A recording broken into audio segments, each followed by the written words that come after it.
जय शिवराय मित्रांनो काय महाडीबीटीच्या अनुदान वाटपाची स्थिती, नेमके किती अर्ज मंजूर झालेले आहेत, किती अर्जाला पूर्वसंमत्या दिल्यात, किती अर्जाचं अनुदान वाटप करण्यात आलेले आहे, राज्यामध्ये किती लाभार्थ्यांना अनुदान वितरणासाठी किती रक्कम गरजेची, त्यापैकी किती रक्कम वितरित करण्यात आलेली आहे, कुठून घेणार ही माहिती।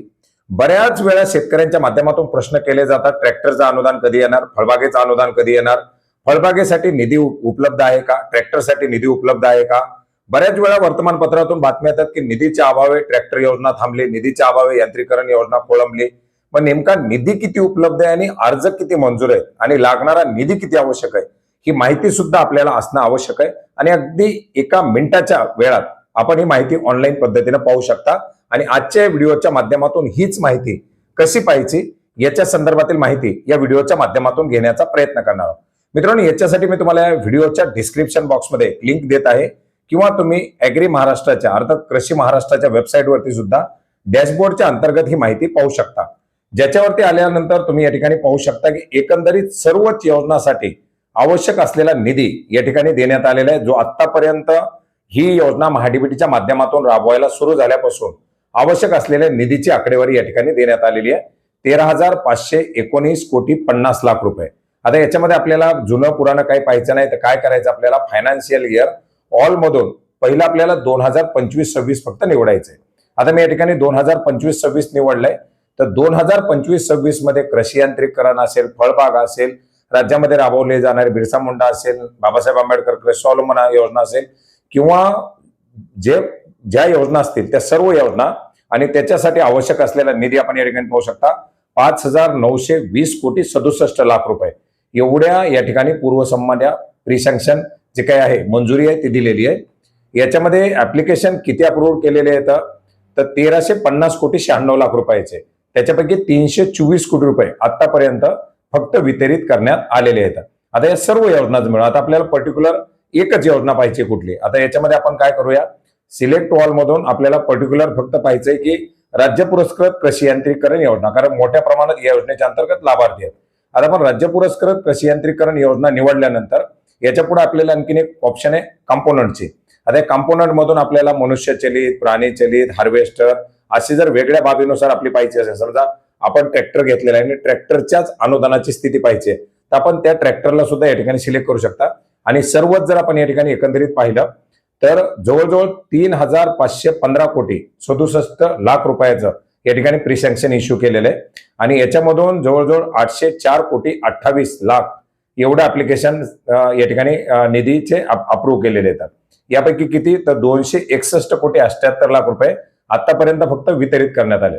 आता आपल्याला फक्त याच्या अंतर्गत समजा बाब आपण जसा विचार केला की ट्रॅक्टर याच बाबीचं पाहूया, तर ट्रॅक्टरसाठी आपण पाहू शकता आतापर्यंत 1,411 कोटी रुपयाचं प्रीसँक्शन आहे, त्याच्यापैकी जवळजवळ 357 कोटी 12 लाख रुपयाचे ऍप्लिकेशन मंजूर आहेत।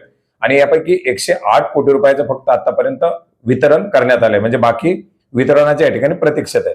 अशाच प्रकारे आपण मनुष्यचलित असेल किंवा इतर चलित असेल, काही जे असेल ते आपण या ठिकाणी पाहू शकता। आता याच्यामधून आपल्याला फळबागाचं पाहिजे असेल तर आपण या ठिकाणी फळबाग योजना निवडू शकता। या स्कीम मध्ये परत एकदा जर आपण आलो तर स्कीम मध्ये आपण पाहू शकता या ठिकाणी वेगवेगळ्या स्कीम आहेत। याच्यामधून पर्टिक्युलर बिरसा मुंडा पाहिजे असेल तर बिरसा मुंडा पाहू शकता, डॉक्टर बाबासाहेब आंबेडकर कृषी स्वावलंबन योजना आहे, किंवा राज्य पुरस्कृत कृषी यांत्रिकरण वगैरे वगैरे। याच्यामध्ये भाऊसाहेब फुंडकर फळबाग लागवड योजना देखील आहे। आपल्याला जर पर्टिक्युलर त्याच योजनेचं पाहिजे असेल तर आपण पाहू शकता, समजा आता आपण भाऊसाहेब फुंडकर फळबाग लागवड योजना सिलेक्ट केली, आता त्याच्या अंतर्गत कंपोनंट मध्ये काय तर फळबागाची लागवड या ठिकाणी पाहू शकता 263 कोटी रुपयाची मंजुरी आहे, ज्यापैकी 8 कोटी 78 लाख रुपयाचे ऍप्लिकेशन मंजूर आहे आणि फक्त 4 लाख रुपयाचा निधी आतापर्यंत याच्या अंतर्गत मंजूर करण्यात आलेला आहे। अशाच प्रकारे आपण जे काही सस्टेनेबल मुख्यमंत्री शाश्वत कृषी सिंचन योजना आहे किंवा अशा योजना पाहू शकता। आता हे झालं पेज 1, या ठिकाणी आपण हे पाहिलं की निधीची स्थिती। आता अर्ज किती मंजूर झालेले आहेत याच्यात आपण पाहू शकता, एकंदरीत अर्ज जे आलेले आहेत महाडीबीटीला आतापर्यंत ते आहेत 65,75,000 एवढे अर्ज या ठिकाणी आले। त्यातल्या 20,99,000 अर्जांना प्रीसँक्शन मिळालेले, 22 लाख अर्ज या ठिकाणी आतापर्यंत मंजूर झालेले आहेत आणि जवळजवळ 20 लाख लाभार्थ्यांना अर्जाला या ठिकाणी फंड डिस्बर्समेंट केलेला आहे। आता आपल्याला हे सगळं पाहायचं नाही, आपल्याला फक्त पाहायचंय 2025-26 मधल्या अर्जाची स्थिती। या ठिकाणी आपण पाहू शकता 2025-26, आता 2025-26 मध्ये 45 लाख अर्ज या ठिकाणी आहेत। त्यापैकी 7,66,000 अर्ज प्री सँक्शन आलेले आहेत. 2.44 लाख जे अर्ज आहेत ते ऍप्लिकेशन अप्रूव्ह केलेले आहेत आणि फक्त 60,000 लाभार्थ्यांना आतापर्यंत याच्या अंतर्गत निधी वितरित केला आहे. तर या ठिकाणी वितरित केलेला आहे, कोणत्या योजनेला केलेला आहे, त्या ठिकाणी लाभार्थ्यांची संख्या वगैरे ही दिलेली आहे. आता याच्या व्यतिरिक्त सुद्धा आपल्याला या ठिकाणी जर पाहायचं असेल पर्टिक्युलर एकाच योजनेचा, आपण पाहू शकता. आता बरेच जण म्हणतात विहिरीसाठी निधी नाही किंवा विहिरीच्या अर्ज मंजूर नाही. डॉक्टर बाबासाहेब आंबेडकर कृषी स्वावलंबन योजना आपण निवडलेली आहे. तर त्याच्या अंतर्गत सुद्धा कंपोनंट आहेत. आपण या ठिकाणी पाहू शकता construction of new well, diesel engine, drip irrigation वगैरे वगैरे. या ठिकाणी आता जर आपण हे विहिरीचं पाहिलं तर विहिरीसाठी टोटल 1780 ऍप्लिकेशन आहेत, प्री सँक्शन इश्यू येतं. याच्या अंतर्गत फंड डिस्बर्समेंट 5 लाख रुपये झालेले असं वगैरे वगैरे जे काही पेमेंट पेंडिंग किती आहे हे सगळं आपल्याला या ठिकाणी दाखवलं जात आहे. तर ही सगळी अर्जाची स्थिती आपण या ठिकाणी पाहू शकता. आणि याच्यानंतर पुढचं जे तिसरं स्टेटस आहे ते म्हणजे बारमध्ये. आपण बारमध्ये निधी वितरणाच्या सध्या स्थिती पाहू शकता की कशा प्रकारे तो कमी कमी होत गेलेला आहे. तर अशा प्रकारे या योजनेच्या अंतर्गत जे काही A to Z माहिती आहे की फंड डिस्बर्समेंट असेल किंवा ऍप्लिकेशनचा अप्रूव्ह असेल किंवा सर्वच ज्या बाबी आपल्याला आवश्यक आहेत त्या सर्व बाबी आपण या ठिकाणी पाहू शकता.